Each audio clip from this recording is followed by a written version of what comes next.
प्रभु नित्य प्रिय अद्वैत गदाधर श्रीवासादि गौर भक्तवृंद की जय।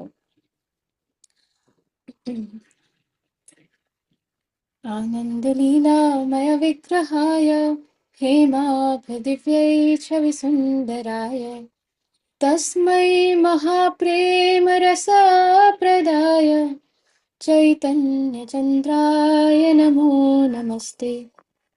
चैतन्यचन्द्राय नमो नमस्ते। चैतन्यचन्द्राय नमो नमस्ते। जय जय श्री चैतन्य जय Nityanand.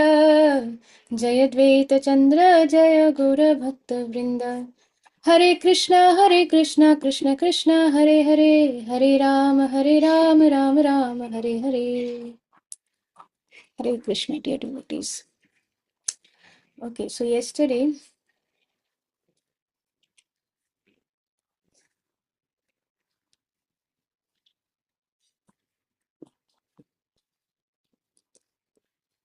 so yesterday we read till here that we read that when Mahaprabhu met Ramananda Rai, at that time Mahaprabhu was inquiring from Sri Ramananda Rai.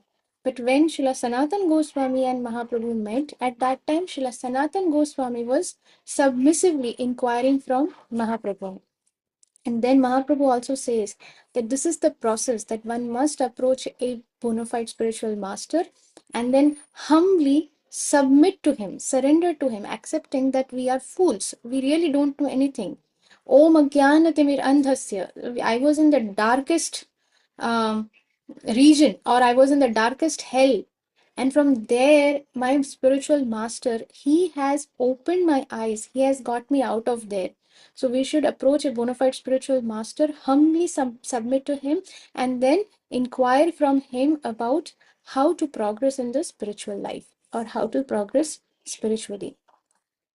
Then the Lord was pleased by Sanatan's submissive behavior, and he replied, "You have already been blessed by Lord Krishna, and therefore you know everything and are free from all the miseries of material existence. Yet, even though due to your Krishna consciousness, you have naturally achieved the grace of Krishna and thus already conversant with everything. But because you are a humble devotee, you are asking me to confirm what you have already realized."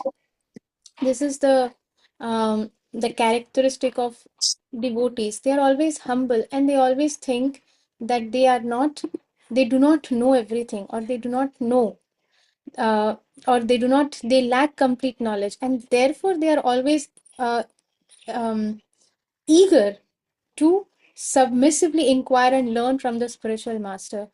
But others who are actually who actually consider them to be very, very learned and very scholarly, and they know everything, and they do not have the need to approach a spiritual master and inquire anything about spiritual progress.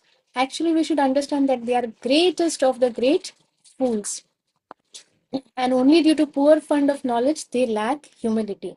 Vidya Vinay Sampanne. So when somebody is really, really knowledgeable or full of knowledge, absolute knowledge, then they are very humble. And therefore, Mahaprabhu is also saying the same thing, that because you are a humble devotee, you are asking me to confirm what you have already realized, not just what you already know, but what you have realized. This is very nice. These are the characteristics of a true devotee. In the Naradiya Puran, it is said that by the grace of the Lord, one who is very serious about developing Krishna consciousness has his desire to understand Krishna fulfilled very soon. So, what Srila Prabhupada is saying here is that by the grace of the Lord, a devotee who is very serious to develop in Krishna consciousness, they are always very eager. Their desire is to understand Krishna as soon as possible. That desire to understand Krishna needs to be fulfilled very soon. So they are always eager to learn. You are a suitable person to protect the devotional service of the Lord. Chaitanya Mahaprabhu continued. Very important point here. Mahaprabhu is confirming that Srila Sanatan Goswami is a suitable person to protect the devotional service of the Lord, just like Krishna selected Arjun and said that Arjun, I am giving you this knowledge of Bhagavad Gita because you are my devotee, you are very dear to me, and you are non-envious of me. So Krishna selects his devotees. The devotee needs to have such qualities, or rather at least have the desire to develop such qualities. When Krishna sees, when Mahaprabhu sees that yes, somebody is sincere, there may be many anarthas, many problems, but when Mahaprabhu sees that somebody is sincerely putting effort to fulfill the instructions of the spiritual master, then the mercy comes. Here also Mahaprabhu is confirming the same thing. Mahaprabhu is saying that Sanatan Goswami is a suitable person who can protect the devotional service of the Lord. That means he is bestowed with such qualities. He beholds such qualities. Chaitanya Mahaprabhu continued, therefore, it is my duty to instruct you in the science of God, and I will explain to you step by step.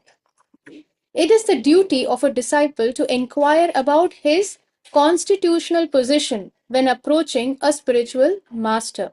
Just like when we go, if somebody is working in an office, now suppose they have given you a offer letter, but they have not given you any job role or job description, and you have no clue what you are exactly supposed to do in the office. You just go and stand at the door and you are completely blank. Okay, what is my job role, which department should I go, or what is my job description, what is the work or responsibilities that I'm supposed to do.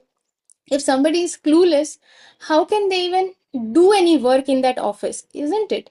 The first thing somebody needs to know is what is my position, and then what are the responsibilities or what are the duties, the activities that I'm supposed to do.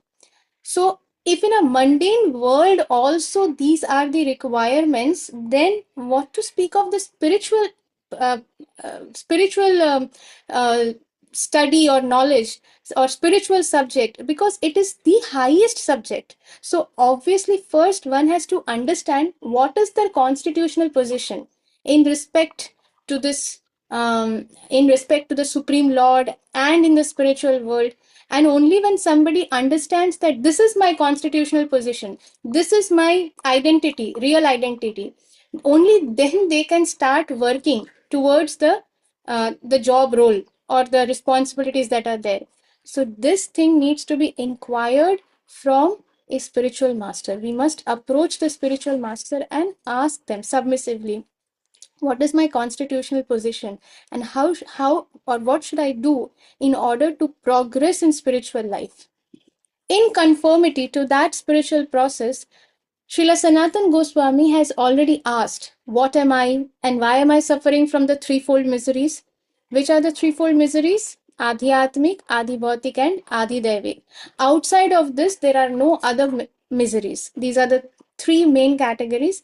Any misery that you have in your life, you can see it will fall either under Adhyatmic, Adhibhautik, or Adhidaivik. What is Adhyatmika?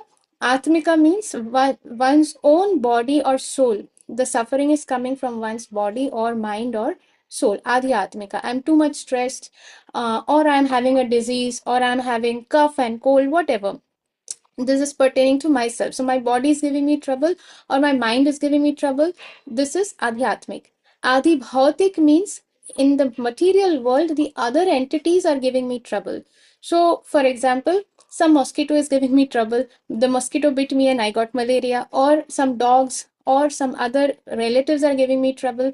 The boss is giving trouble. Maybe the wife is giving trouble to the husband, or the kids are giving trouble. So, Adhi Bhautik, anybody else in this material world are giving the trouble.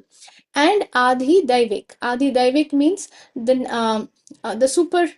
um, supernatural calamities, and that is of the Daivik Prakriti, not pertaining to the material entities, but to a superior entity. So like floods or earthquakes, these are Adi Daivik. So apart from these three categories, there is nothing that will fall outside of these three categories.